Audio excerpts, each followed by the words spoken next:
Hello नमस्कार बंधु, हमारे चैनल में आपका स्वागत है। हम आपको बहुत ही महत्वपूर्ण जानकारी देने वाले हैं अतिथि शिक्षकों के नियमितीकरण को लेकर। अतिथि शिक्षकों ने बोला है कि सरकार इनकी मांगे अगर जल्द ही नहीं मानती है तो अतिथि शिक्षक आंदोलन करेंगे, क्योंकि 12 माह का अनुबंध करने की घोषणा की गई थी शिवराज सिंह चौहान जी के द्वारा महापंचायत में, लेकिन अभी तक वो लागू नहीं की गई हैं। और अतिथि शिक्षकों को निकालने का आदेश जारी कर दिया गया है। 30 अप्रैल के बाद मध्य प्रदेश के अतिथि शिक्षकों को निकाला जाएगा। इसको लेकर अतिथि शिक्षकों में खासी नाराजगी देखी जा रही थी। पूरे प्रदेश भर के अतिथि शिक्षकों का क्या कहना, जिला अध्यक्षों का क्या कहना और प्रदेश अध्यक्ष का क्या कहना, केसी पवार जी का क्या कहना है और BM खान का क्या कहना है। ठीक है फ्रेंड्स, सभी की पूरे विस्तार से मैं जानकारी देने वाला हूँ और क्या रणनीति तैयार की जा रही है अतिथि शिक्षक नियमितीकरण को लेकर पूरी विस्तार से जानकारी दूंगा और लाइव वार्ता भी आपको दिखाने वाला हूँ। द लपेटा ने अतिथि शिक्षकों के नियमितीकरण का मुद्दा उठाया है, क्या कहना है अतिथि शिक्षकों का और मीडिया का। अब वीडियो में बने रहे, वीडियो पूरा देखें। वीडियो अच्छा लगे तो आप लाइक करें और चैनल को सब्सक्राइब जरूर कर लें ऐसे अपडेट पाने के लिए। वीडियो पूरा जरूर देखें। और भी कोई सहयोगी हो तो आप प्लीज उन्हें स्क्रीन पे ले आइए तत्काल। पवार साहब, अब बड़ा सीधी सी बात है, जहां तक हम समझ चुके हैं तमाम इलाकों की जहां तक बातचीत है, अधिकारियों ने अपनी एक अलग ही तरह की तैयारी कर ली है उस घोषणा को झुठलाने की, उस वादे को झुठलाने की। जी पवार साहब, नहीं आपको लीव करके फिर से जुड़ना पड़ेगा, आपकी आवाज बंद हो गई है, आवाज म्यूट हो गई है। आप एक लीव करके फिर से जुड़ जाइए जब तक और कोई सहयोगी हो हमारे साथ में। बरार साहब, बरार साहब के अलावा नहीं, आप लीव करके फिर से जुड़ जाइए। पवार साहब एक बार फिर से लीव करके फिर से ज्वाइन कर लीजिए।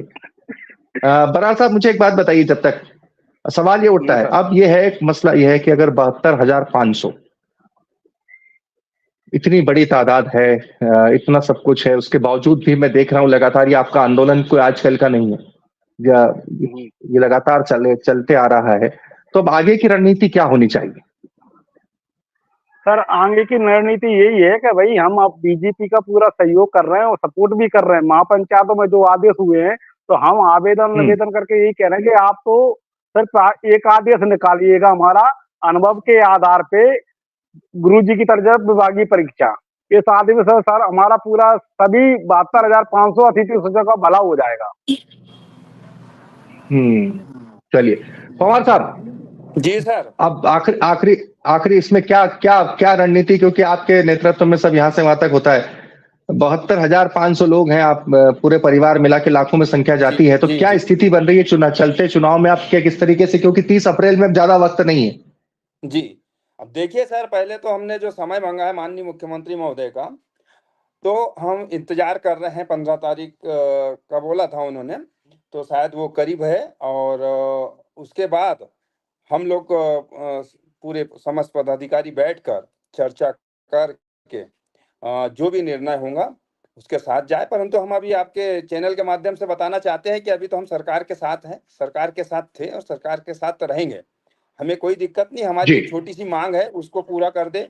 सबसे पहली बात तो यह है कि अभी सब तुरंत जो तात्कालिक है वो तो ये कि हमारे जो अतिथि शिक्षक काम कर रहे हैं उन्हें कंटिन्यूस काम करने दिया जाए।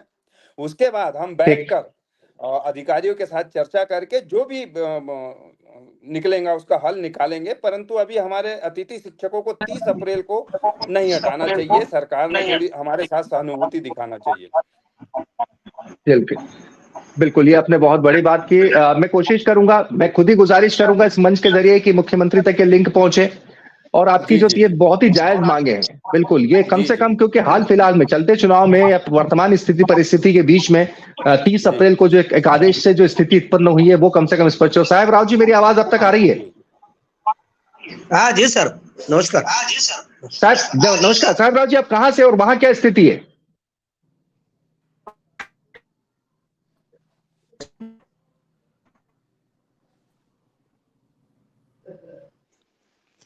नहीं लगता है, संपर्क नहीं हो रहा है।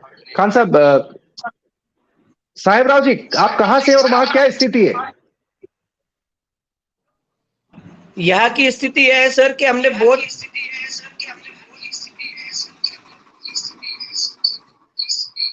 हाँ बोलिए, आप लगातार बोलिए। यहाँ उप मुख्यमंत्री जी आए थे, हमने उनको ज्ञापन भी दिया और हमने बताया भी कि 72,500 अतिथि शिक्षक मध्य प्रदेश में कार्यरत है। विगत 15 वर्ष से जब शिक्षा विभाग को टीचरों की आवश्यकता थी उस टाइम से हम काम कर रहे हैं और हमें आने वाली 30 अप्रैल के बाद निकाला जा रहा है। ये आदेश हुआ है क्योंकि हमारी चुनाव में ड्यूटी लगाई गई थी और अभी एक आदेश होता है शिक्षण संचालनालय से कि 30 तारीख के बाद अतिथि शिक्षकों को हटाया जाएगा, तो इसमें चुनाव में ड्यूटी नहीं लगाया जाए। क्यों? हम चाहते हैं कि हम 15 वर्षों से विगत इनके साथ कार्य कर रहे हैं, तो हमें चुनाव में ड्यूटी से बाहर क्यों रखा जा रहा है? और पूर्व मुख्यमंत्री शिवराज सिंह चौहान द्वारा बोला गया था कि इनको 12 माह का सेवा काल दिया जाएगा, तो हमें 30 अप्रैल को क्यों निकाला जा रहा? मैं ये पूछना चाहता हूँ शासन से। बिल्कुल, इस लिंक के माध्यम से आपने अपनी बात रखी, हम भी इसे मुख्यमंत्री तक, उनके स्टाफ तक पहुंचाने की पूरी कोशिश करेंगे, बल्कि पहुंचाएंगे इसे, अब उनके ऊपर निर्भर करता है। आपसे भी गुजारिश है, थोड़ा इस लिंक को जितनी ज्यादा से ज्यादा, आप चैनल को जितना ज्यादा सब्सक्राइब करेंगे उतनी ज्यादा असर होगा वर्तमान इस खासतौर पर, चूंकि चुनाव के वक्त सब चीजें ऑब्जर्व की जाती है। खान साहब, मैं आखिरी कमेंट आपसे लेना चाहूंगा कि चूंकि कहा है कि आप, पवार साहब ने कहा है कि बहुत जल्दी मुख्यमंत्री से मुलाकात हो सकती है, आशान्वित हैं आप चीजों को लेकर? जी, कोशिश जारी है, वो उम्मीद पूरी है कि माननीय मोहन सरकार से, हमारे माननीय मुख्यमंत्री मोहन यादव जी से हमारी मुलाकात होगी और हमारी पीड़ा हम उनको बताएंगे और हम चाहेंगे, उनसे कहेंगे हमारा 12 माह का सेवा काल कर दीजिए और जो मिल रहा है ना हम उस 3 साल तक के लिए करने के लिए तैयार है सर। अगर एक बार अनुबंध कर दे 12 माह का सेवा काल हमें मिलेगा तो हम 3 साल तक के लिए करने के लिए तैयार है। इसमें कभी नहीं कहेंगे 3 साल तक, इसमें हमारा मानदेय बढ़ा दिया जाए। अच्छा, ओके,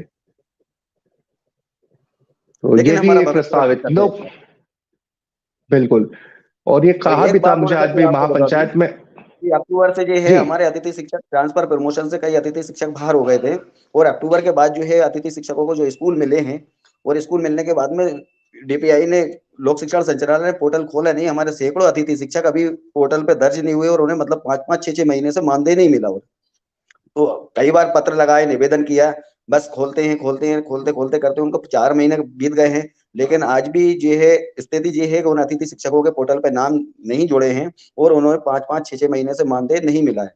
तो हमारी आपके चैनल के माध्यम से गुजारिश ये भी आप एक बात करें कि मतलब उसमें बात रखें कि जल्द से जल्द ये पोर्टल खुलवा दिया जाए, जो अतिथि शिक्षक नहीं ज्वाइन हुए हैं पोर्टल पे उनकी ज्वाइनिंग हो और उन्हें मानदेय समय से मिले। चलिए, ये तमाम बातें हैं, उसमें सबसे महत्वपूर्ण बात यह है कि 30 अप्रैल के बाद से जो डिसकंटिन्यू करने की बात कही जा रही है, सबसे पहले सरकार को वो नहीं करना चाहिए और आपने तमाम बातें करी। पवार साहब, खान साहब, हमारी कोशिश होती है हमेशा से कि अतिथि शिक्षकों से जुड़ी जो भी बातें हैं, जब भी स्थिति परिस्थिति हो उसको हम उठाएं। हम खुद भी सब, हमारा बहुत बड़ा ग्रुप है जिसमें हम ये तमाम चीजों को शेयर करते हैं और आपसे भी और आप सब तमाम परिजनों से भी, जो अतिथि शिक्षक के परिजन, से भी गुजारिश है कि सब्सक्राइब भी करें, शेयर भी करें, इस चीज को ज्यादा से ज्यादा लोगों तक तत्काल पहुंचाएं, क्योंकि 30 अप्रैल में ज्यादा वक्त नहीं और एक प्रेशर क्रिएट होता है कि मुख्यमंत्री आपसे मिले तो कम से कम उन्हें पता हो कि ये मसला कितना बड़ा है। चलिए, बहुत बहुत धन्यवाद पवार साहब, खान साहब, आप हमारे साथ में जुड़े। अतिथि शिक्षकों के मसले पर सरकार से गुजारिश है, सरकार का ही वादा है, बतौर मुख्यमंत्री शिवराज सिंह चौहान ने ही अतिथि शिक्षकों की महापंचायत बुलाकर ये तमाम वादे किए थे। ऐसे में जिन शिक्षकों ने 15 साल, 20-17 साल से मध्य प्रदेश की शिक्षा व्यवस्था की कमान को संभाले रखा है, ये शब्द मेरे नहीं है, उस वक्त खुद मुख्यमंत्री शिवराज सिंह चौहान के मंच पर ये शब्द थे। ऐसे अतिथि शिक्षकों को अगर इस तरीके से बैकडोर से निकाला जा रहा है, वादा खिलाफी की जा रही है, तो सरकार के लिए सोचने की बात है। हम भी गुजारिश करेंगे मध्य प्रदेश सरकार के शिक्षा मंत्री और मुख्यमंत्री मोहन यादव से, इन तमाम अतिथि शिक्षकों ने, आप नाम किसी का कुछ भी कर दें, लेकिन जिन्होंने मध्य प्रदेश की शिक्षा व्यवस्था को संभाला है इतने सालों तक, उनके साथ कम से कम ये नाइंसाफी नहीं होनी चाहिए। मुख्यमंत्री मोहन यादव वैसे भी गुरु सांदीपनी की धरती से आते हैं, बाबा महाकाल की धरती से तो आते ही हैं, उज्जैन से, लेकिन वो धरती गुरु सांदीपनी की भी है, जिन्होंने भगवान श्री कृष्ण वासुदेव को जहां अध्ययन करने के लिए आए हों, ऐसी धरती से आते हैं मोहन यादव जी। मुझे उम्मीद है कि वो समझेंगे अतिथि शिक्षकों का दर्द और उसी अंदाज में फैसला लेंगे जिसके लिए वर्तमान में जाने जा रहे हैं, यानी ब्यूरोक्रेसी की साजिशों को एक तरफ रखकर मोहन यादव अपने दिल से फैसला लेंगे। इस बात की हम पूरी उम्मीद करते हैं। आपसे एक छोटी सी गुजारिश है,